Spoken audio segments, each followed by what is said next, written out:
Dos domum.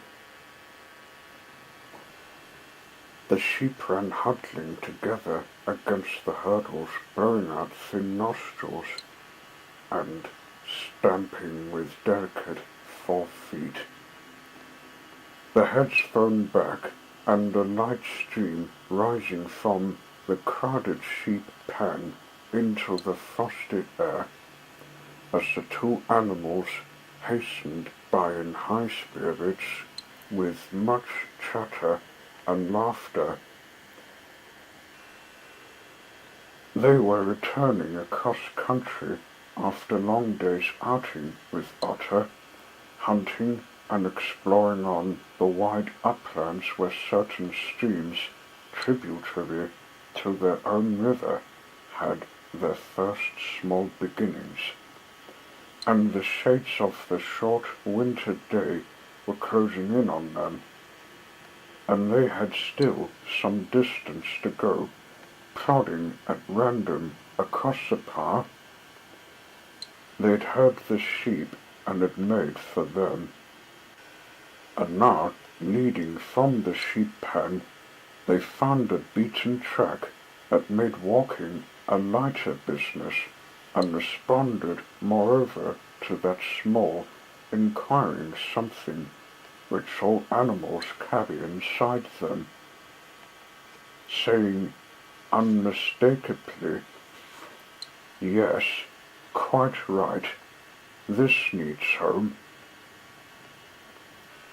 "It looks as if we were coming to a village," said the mole, somewhat dubiously, slackening his pace as the track, that had in time become a path, and then had developed into a lane, now handed them over to the charge of a well-metalled road.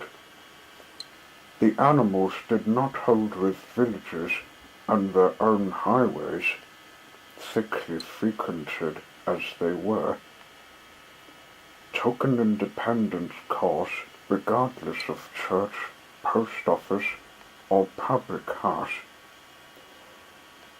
"Oh, never mind," said the rat. "At this season of the year, they're all safe indoors by this time, sitting round the fire, men, women and children, dogs and cats and all.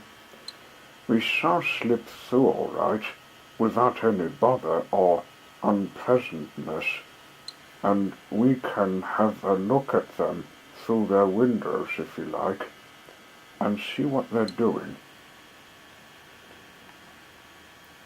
The rapid nightfall of mid-December had quite beset the little village as they approached it, on soft feet over first thin fall of powdery snow.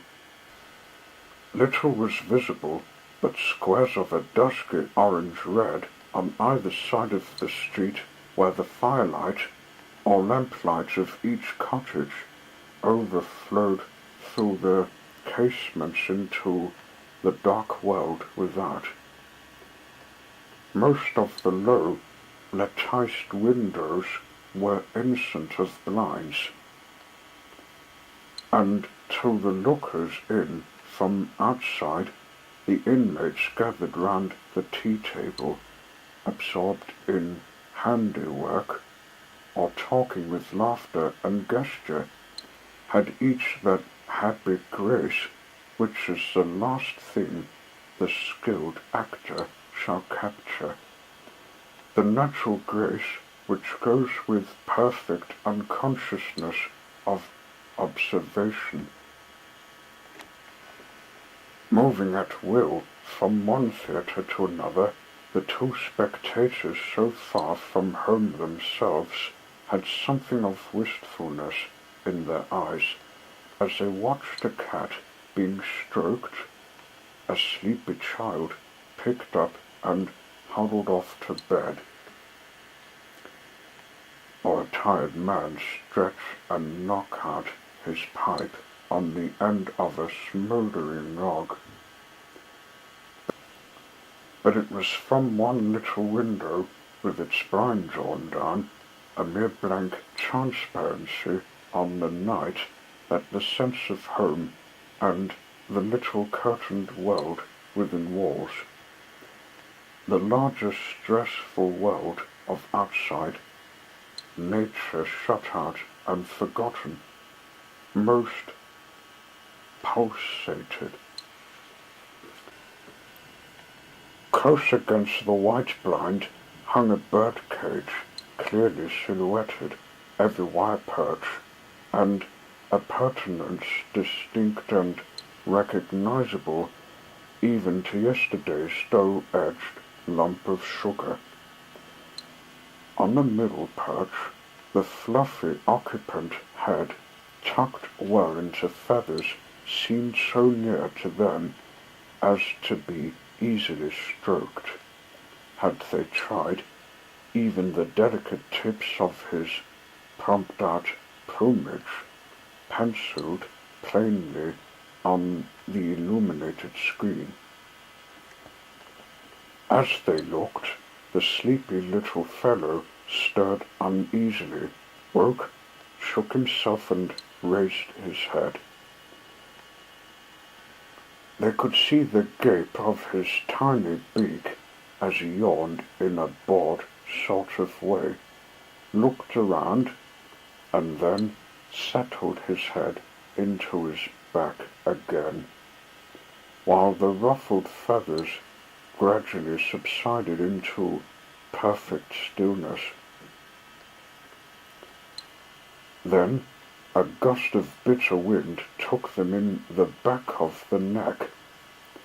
A small sting of frozen sleet on the skin woke them as from a dream, and they knew their toes to be cold and their legs tired, and their own home distant a weary way.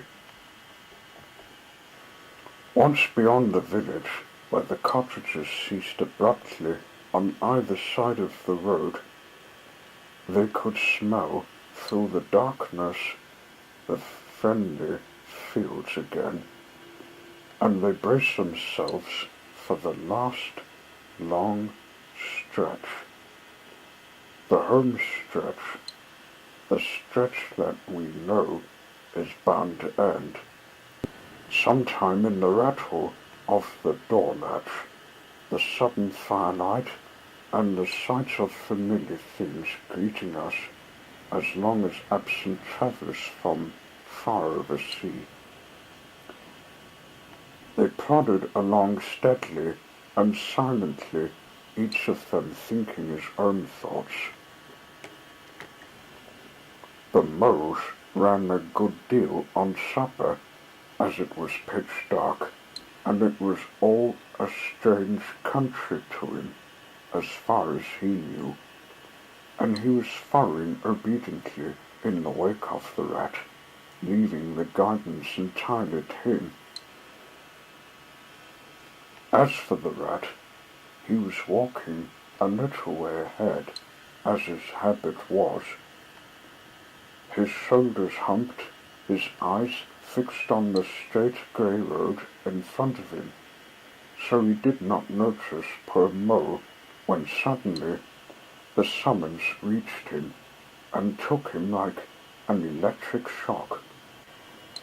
We others, who have long lost the more subtle of the physical senses, have not even proper terms to express an animal's intercommunications with his surroundings, living or otherwise, and have only the word smell, for instance, to include the whole range of delicate thrills which murmur in the nose of the animal night and day, summoning warning, inciting repelling. It was one of these mysterious fairy calls from out the void that suddenly reached Mo in the darkness, making him tingle through and through with its very familiar peal, even while as yet he could not clearly remember what it was. He stopped dead in his tracks. his nose searching hither and thither in its efforts to recapture the fine filament, the telegraphic current that had so strongly moved him a moment, and he had caught it again, and with it this time came recollection in fullest flood.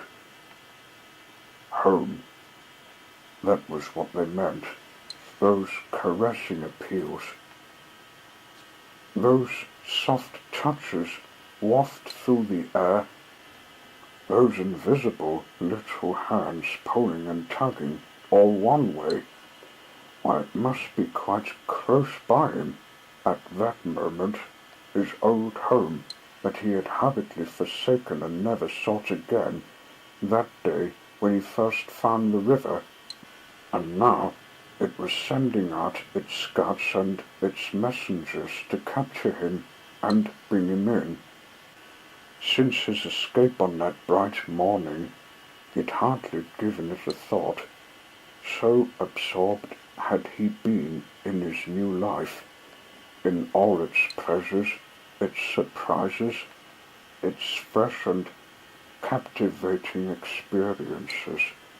Now, with the rush of old memories, how clearly it stood up for him in the darkness, shabby indeed, and small and poorly furnished, and yet his, the home he had made for himself, the home he'd been so happy to get back to after his day's work, and the home had been happy with him too, evidently, and was missing him and wanted him back, and was telling him so through his nose, sorrowfully, but with no bitterness or anger, only with plaintive reminder that it was there, and wanted him.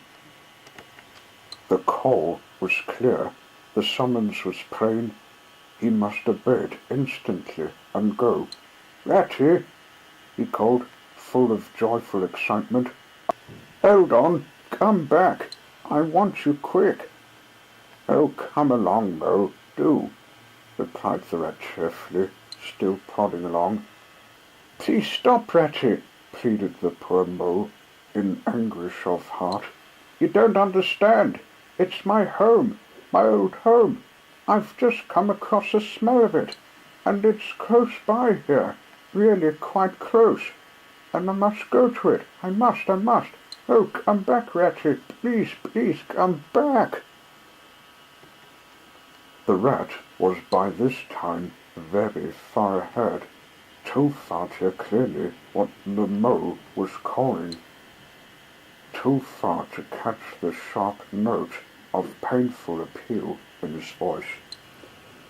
And he was much taken up with the weather, that he too could smell something suspiciously like approaching snow. "Mo, we mustn't stop now, really," he called back. "We'll come for it tomorrow, whatever it is you've found, but I don't stop now, it's late, and the snow's coming on again, and I'm not sure of the way, and I want your nose, Mo, so come on quick, there's a good fellow." And the rat pressed forward on his way without waiting for an answer. Poor Mo stood alone in the road, his heart torn asunder, and a big sob gathering somewhere low down inside him, to leap up for the surface presently, he knew, in passionate escape. But even under such a test as this, his loyalty to his friend stood firm. Never for a moment did he dream of abandoning him. Meanwhile, the waifs from his old home pleaded, whispered, conjured, and finally claimed him imperiously. he dared not tarry longer within the magic circle. With a wrench that tore his very heartstrings, he set his face down the road and followed submissively in the track of the rat, while faint thin little smells stood dodging his retreating nose, reproached him for his new friendship and his callous forgetfulness. With an effort he caught up the unsuspecting rat, who began chattering cheerfully about what they would do when they got back, and how jolly a fire of logs in the parlour would be, and what a supper he meant to eat, never noticing his companion's silence and distressful state of mind. At last, however, when they had gone some considerable way further, and were passing some tree stumps at the edge of the copse that bordered the road, he stopped and said kindly, "Look here, Mo, old chap, you seem dead tired, no talk left in you, and your feet dragging like lead. Well, sit down here for a minute and rest. The snow has held off so far, and the best part of our journey is over." The Mo subsided foreignly on a tree stump and tried to control himself. He felt it surely coming. The sob he had fought with was so long refused to be beaten. Up and up it forced its way to the air, and then another and another, and others thick and fast, till poor Mo at last gave up the struggle, and cried freely and helplessly and openly, now that he knew it was all over, and he had lost what he could hardly be said to have found. The rat, astonished and dismayed at the violence of Mo's paroxysm of grief, did not dare to speak for a while. At last he said very quietly and sympathetically, "What is it, old fellow? Whatever can be the matter? Tell us your trouble, and let me see what I can do." Poor Mo found it difficult to get any words out between the unheavels of his chest that followed upon another so quickly, and held back speech and choked it as it came. "I know it's a shabby, dingy little place," he sobbed forth at last, brokenly, "not like your cozy quarters, or Toad's beautiful hole, or Badger's great house, but it was my own little home, and I was fond of it, and I went away and forgot all about it, and then I smelt it suddenly on the road when I called, and you wouldn't listen, rat, and everything came back to me with a rush, and I wanted it. Oh dear, oh dear. And when you wouldn't turn back, Ratty, and I had to leave it, though I was smelling it all the time, I thought my heart would break. We might have just gone and had one look at it, Ratty, only one look. It was close by, but you wouldn't turn back, Ratty. You wouldn't turn back. Oh dear, oh dear." Recollection brought fresh waves of sorrow, and sobs again took full charge of him, preventing further speech. The rat stared straight in front of him, saying nothing, only patting Mo gently on the shoulder.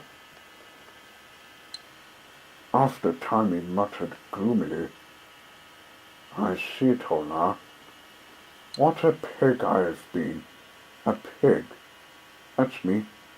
Just a pig. A plain pig." He waited till Mo's sobs became gradually less stormy and more rhythmical. He waited till at last sniffs were frequent and sobs only intermittent. Then he rose from his seat and remarking carelessly, "Well, now we'd really be getting on, old chap," set off up the road again over the toilsome way they had come. "Whatever are you going to, Ratty?" cried the tearful Mo, looking up in alarm. "We're going to find that home of yours, old fellow," replied the rat pleasantly. "So you had better come along, for it will take some finding, and we shall want your nose." "Oh, come back, Ratty, do," cried the Mo, getting up and hurrying after him. "It's no good, I tell you. It's too late and too dark, and the place is too far off, and the snow's coming, and I never meant to let you know I was feeling that way about it. It was all an accident and a mistake, and think of Riverbank and your supper." "Hang Riverbank and supper too," said the rat heartily. "I tell you, I'm going to find this place now, if I stay out all night. So cheer up, old chap, and take my arm, and we'll very soon be back there again." Still snuffling, pleading, and reluctant, Mo suffered himself to be dragged back along the road by his imperious companion. All by a flow of cheerful talk and anecdote endeavoured to beguile his spirits back and make the weary way seem shorter.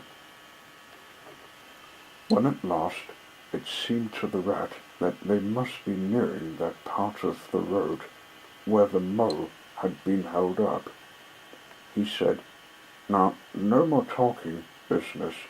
Use your nose and give your mind to it."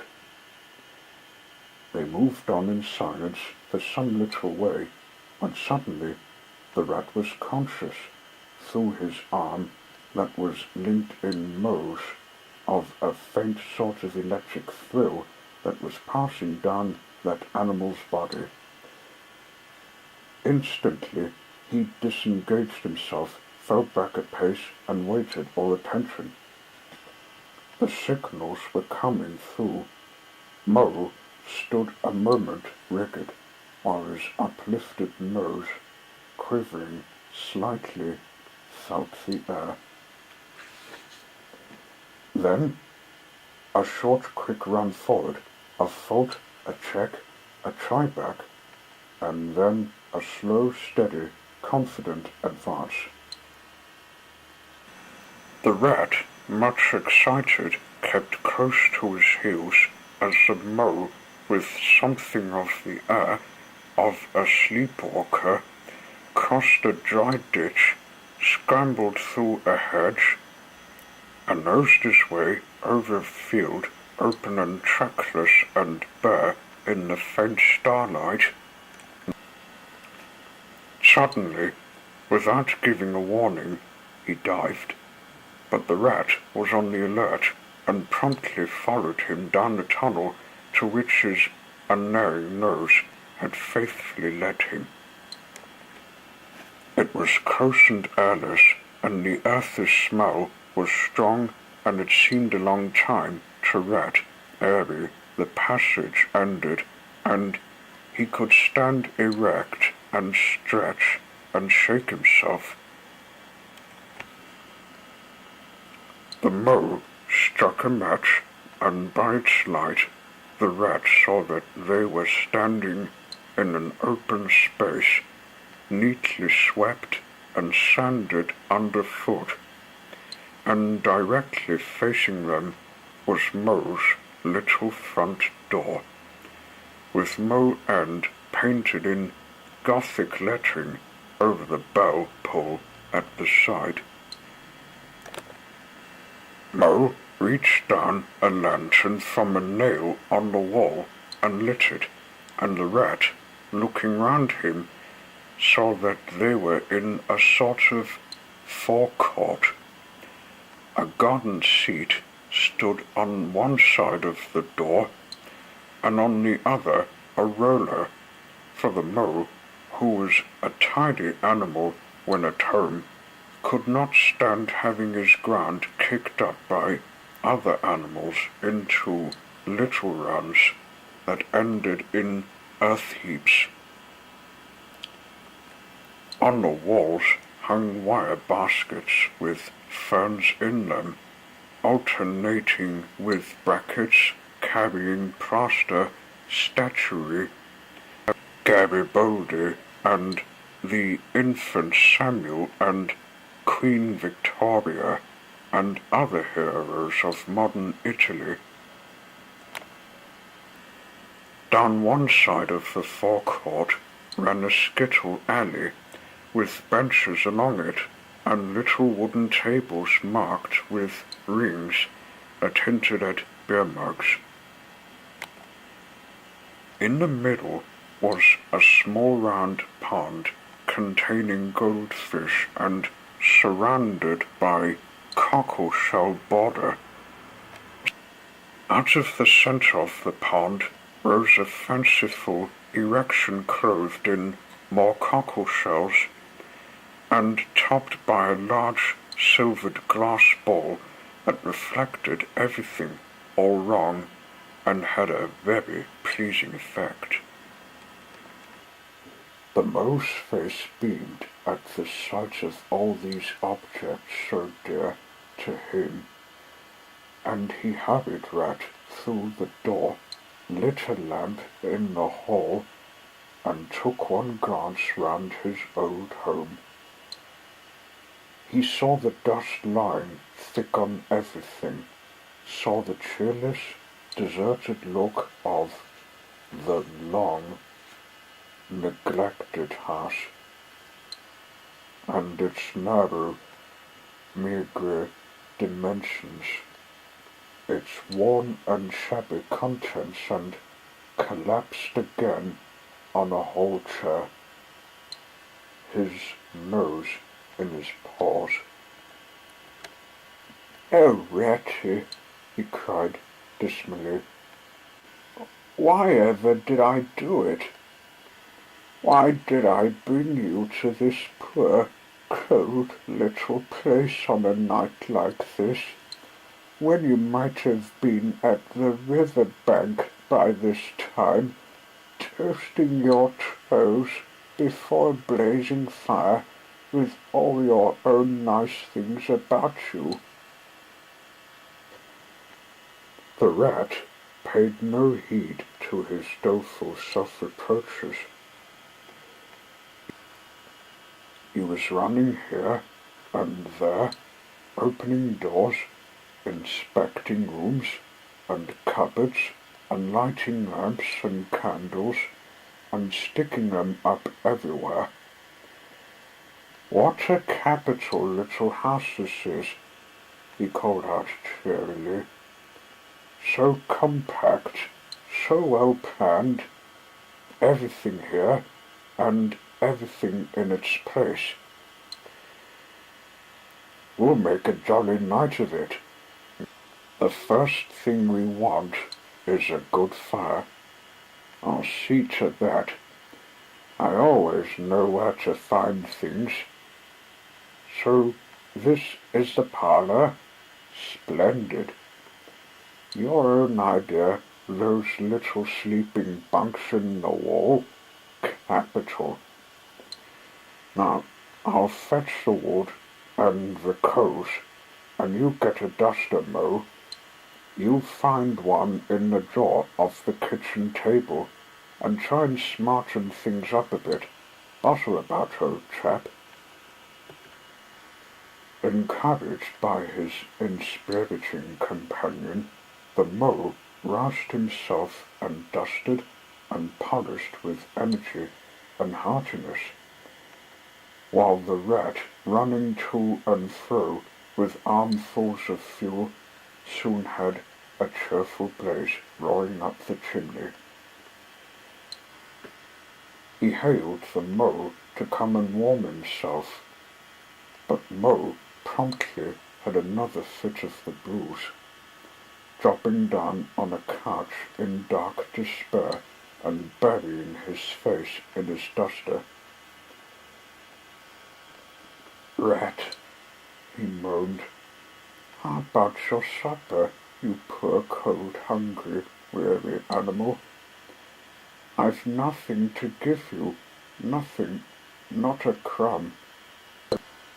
"What a fellow you are for giving in," said the rat reproachfully. "Why, only just now I saw the sardine opener on the kitchen dresser, quite distinctly, and everybody knows that means there are sardines about somewhere in the neighborhood. Rouse yourself, pull yourself together, and come with me and forage."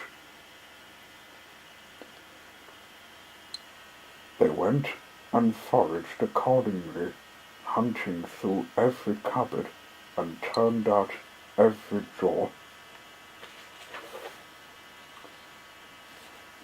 The result was not so very depressing after all, though, of course, it might have been better. A tin of sardines, a box of Captain's biscuits, nearly full, and a German sausage encased in silver paper. "There's a banquet for you," observed the rat as he ranged the table. "I know some animals who would give their ears to be sitting down to supper with us tonight." "No bread," groaned the mole dolorously. "No butter, no pate de foie gras, no champagne," continued the rat, grinning. "And that reminds me, what's that little door at the end of the passage? Your cellar, of course. Every luxury in this house. Just you wait a minute."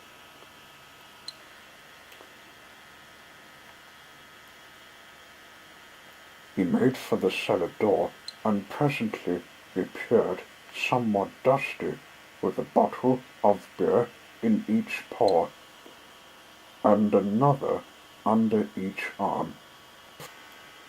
"Self-indulgent beggar you seem to be, Mo," he observed. "Deny yourself nothing. This is really the jolliest little place I ever was in. Now, wherever did you pick up those prints? Make the place look so homelike, they do. No wonder you're so fond of it, Mo. Tell us all about it, and how you came to make it what it is."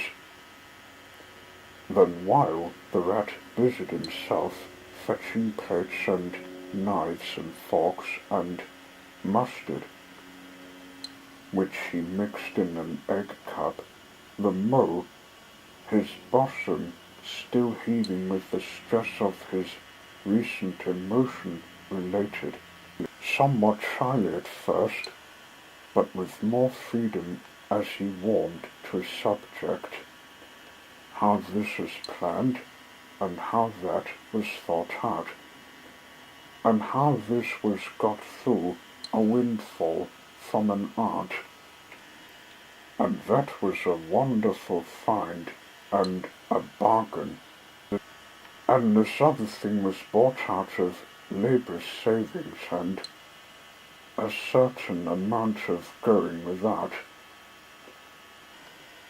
His spirits finally quite restored, he must needs go and caress his possessions, and take a nap and show off their points to his visitor, and expatiate on them, quite forgetful of the supper they both so much needed. Rat, who was desperately hungry but strove to conceal it, nodding seriously, examining with a puckered brow, and saying, "Wonderful," and "most remarkable," at intervals. When the chance for an observation was given him, at last the rat succeeded in decoying him to the table, and had just got seriously to work with the sardine opener when sounds were heard from the forecourt without. Sounds like the scuffling of small feet in the gravel and a confused murmur of tiny voices, while broken sentences reached them. "Now, all in line. Hold the lantern up a bit, Tommy. Clear your throats first. No coughing after I say 1, 2, 3. Where's young Bill? Here, come on, do. We're all waiting." "What's up?" inquired the rat, pausing in his labours. "I think it must be the field mice," replied the mole, with a touch of pride in his manner.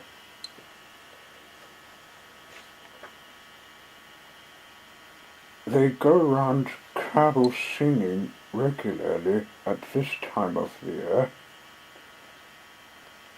They're quite an institution in these parts, and they never pass me over. They come to Mo End last of all, and I used to give them hot drinks and supper too sometimes, when I could afford it. It would be like old times to hear them again." "Let's have a look at them," cried the rat, jumping up and running to the door. It was a pretty sight, and a seasonable one, that met their eyes when they flung the door open. In the forecourt, lit by the dim rays of a horn lantern, some 8 or 10 little field mice stood in a semicircle. Red worsted comforters round their throats, their forepaws thrust deep into their pockets, their feet jigging for warmth, with bright beady eyes, they glanced shyly at each other, sniggering a little, sniffing and applying coat sleeves a good deal. As the door opened, one of the elder ones that carried the lantern was just saying, "Now then, 1, 2, 3, and forthwith their shrill little voices uprose on the air, singing one of the old-time carols that their forefathers composed in fields that were fallow and held by frost, or when snowbound in chimney corners and handed down to be sung in the miry street to lamp-lit windows at Yule time. Villagers all, this frosty tide, let your doors swing open wide. The wind may follow, and snow beside, yet draw us in by your fire to bide. Joy shall bring yours in the morning. Here we stand in the cold and the sleet, blowing fingers and stamping feet. come from far away you to greet. You by the fire and we in the street, bidding you joy in the morning. For ere the one half of the night was gone, sudden a star has led us on.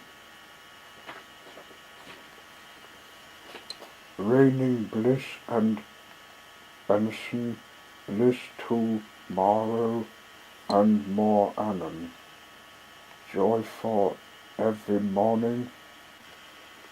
Goodman Joseph toiled through the snow, saw the star o'er a stable low. Mary, she might not further go, welcome thatch and litter below. Joy was hers in the morning.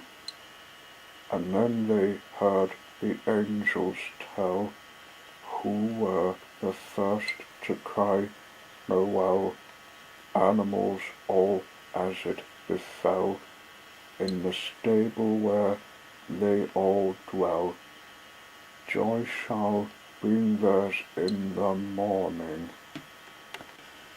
The voices ceased, the singers bashful, but smiling, exchanged sidelong glances, and silence succeeded. But for a moment only. Then from up above and far away, down the tunnel they had so lately travelled was borne to their ears, in a faint musical hum, the sound of distant bells ringing a joyful and clangorous peal. "Very well sung, boys," said the rat heartily. "And now come along in, all of you, and warm yourselves by the fire, and have something hot." "Yes, come along, field mice," cried the mole eagerly. "This is quite like old times. Shut the door after you. Pour up that settle to the fire. Now, you just wait a minute while we—" "Oh, Ratty," he cried in despair, plumping down on a seat with tears impending. "Whatever are we doing? We've nothing to give them." "You leave all that to me," said the masterful rat. "Here, you, with the lantern, come over this way. I want to talk to you. Now, tell me, are there any shops open at this hour of the night?" "Why, certainly, sir," replied the field mouse respectfully. "At this time of the year our shops keep open to all sorts of hours." "Then look here," said the rat. "You go off at once, you and your lantern, and you get me." Here much muttered conversation ensued, and the mole only heard bits of it, such as fresh mind. "No, a pound of that will do.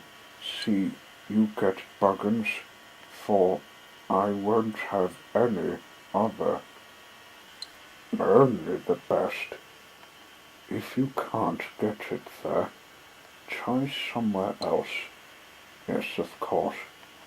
Homemade, no, tin stuff. Well then, do the best you can." Finally, there was a chink of coin passing from paw to paw. The field mouse was provided with an ample basket for his purchases, and off he hurried, he and his lantern.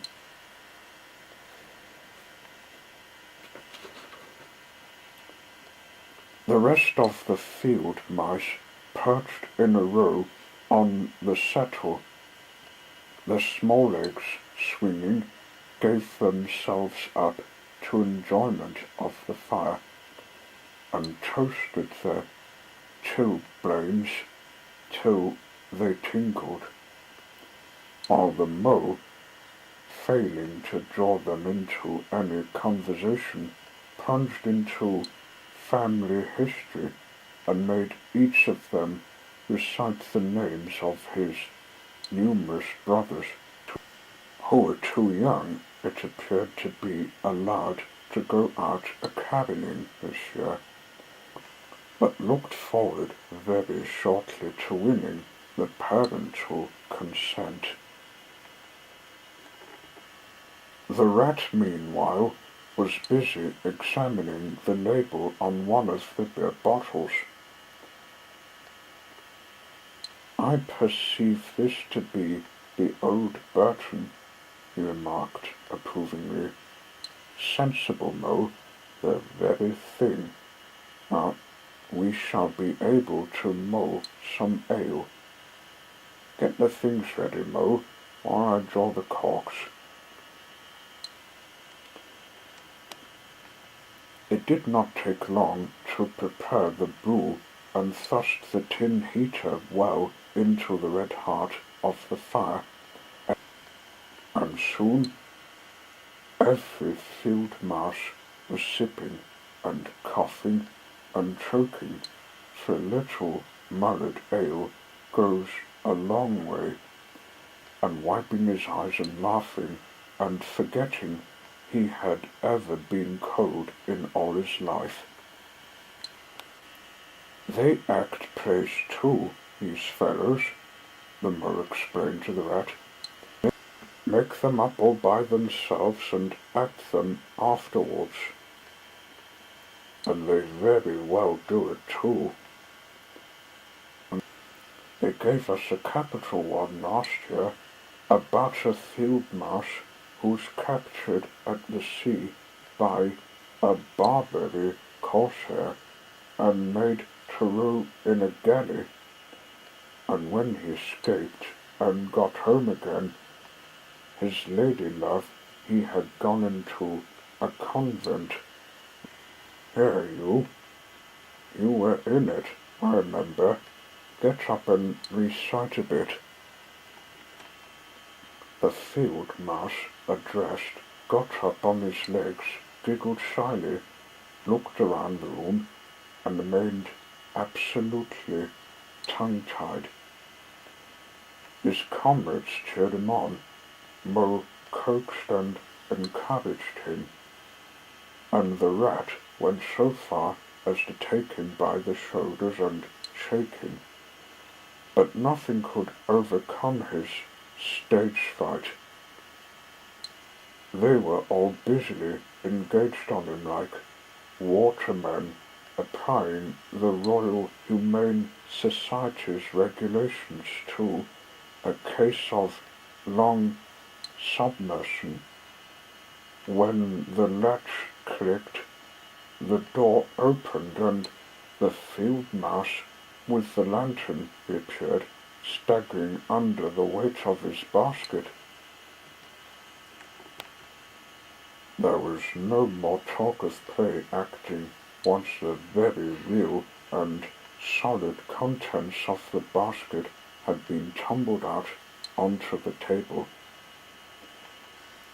Under the generalship of Rat, everybody was set to do something or to fetch something. In a very few minutes supper was ready, and Mo, as he took the head of the table in a sort of dream, saw a lately barren board set thick with savoury comforts, saw his little friends' faces brighten and beam as they fell to without delay, and then let himself loose, for he was famished indeed, on the provender so magically provided, thinking what a happy home coming this had turned out, after all. As they ate, they talked of old times, and the field mice gave him the local gossip up to date, and answered as well as they could the 100 questions he had to ask them. The rat said little or nothing, only taking care that each guest had what he wanted, and plenty of it, and that Mo had no trouble or anxiety about anything. They clattered off at last, very grateful and showering wishes of the season, with their jacket pockets stuffed with remembrances for the small brothers and sisters at home. When the door had closed on the last of them, and the chink of the lanterns had died away, Mo and Rat kicked the fire up, drew their chairs in, brewed themselves a last nightcap of mulled ale, and discussed the events of the long day. At last, the rat, with a tremendous yawn, said, "Mo, old chap, I'm ready to drop. Sleepy is simply not the word. That's your own bunk over on that side. Very well then, I'll take this. What a ripping little house this is, everything so handy." He clambered into his bunk and rolled himself well up in the blankets, and slumber gathered him forthwith, as the swath of barley is folded into the arms of the reaping machine. The weary Mo also was glad to turn in without delay, and soon had his head on his pillow in great joy and contentment. But ere he closed his eyes, he let them wander round his old room, mellow in the glow of the firelight that played or rested on familiar and friendly things which had long been unconsciously a part of him, and now smilingly received him back without rancor. He was now in just the frame of mind that the tactful rat had quietly worked to bring about in him. He saw clearly how plain and simple, how narrow even it all was, but clearly too much it all meant to him, and the special value of some such anchorage in one's existence. He did not at all want to abandon the new life and its splendid spaces to turn his back on sun and air and all they offered him, and creep home and stay there. The upper world was all too strong, it called to him still, even down there, and he knew he must return to the larger stage. But it was good to think he had this to come back to, this place which was all his own, these things which were so glad to see him again, and could always be counted upon for the same simple welcome.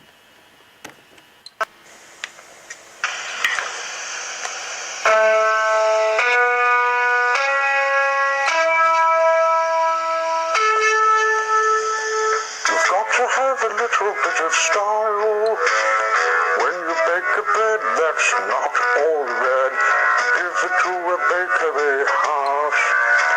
I hope you don't really serve it with a small mouse, and you have a little bit of style. You've got to have a little bit of style when you climb a hill just with a small mill. You find that there's a railway track, and there's a truck that's with a heavy load pack, so you have a little bit of style.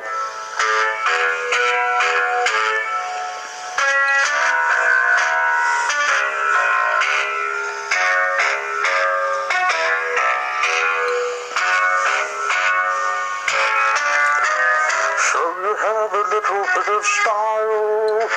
You've got to have a little bit of style. When someone feels sad, doesn't feel really bad, you help them with some little friending. You hope you really all have a happy ending, and you have a little bit of. You've got to have a little bit of. You've got to have a little bit of.